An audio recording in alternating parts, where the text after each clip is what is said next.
сите опозициони партии продолжува меѓу граѓаните да ја кажува пред се својата одлука за тоа дека на 24 април не се исполнети условите за избори, дека како тој датум остане нема да одиме на избори и дека бараме да се исполнат сите услови, пред се пречистување целосно на избирачкиот список,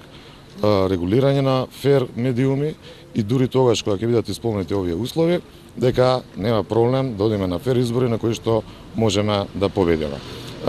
Поддршката од граѓаните ја бараме за цело тоа, од останатите опозициони партии, невладените организации и секаде каде што стигнуваме, добиваме поддршка дека мора да истраеме на тоа, дека не е возможно во Република Македонија да се одржат уште едни нефер избори на кои што Груевски ќе сака да ја задржи својата власт. За него тоа не значи само задржување на власта, туку пред се значи спас од она што следува, а тоа е правна разрешница на сите криминали кои што тој и неговите соработници ги правеле во натиот период. Истовремено би сакал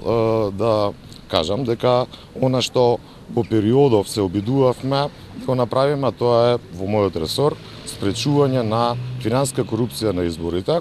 Добивме податок вчера, официјален од Министерството за финансии, дека на 31.12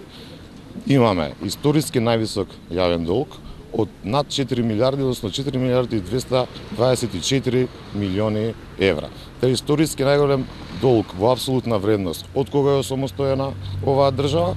и тоа значи дека веќе и по нивните податоци излегува дека долгот е 47% од бруто домашниот производ. Само во овие последни 3 месеци,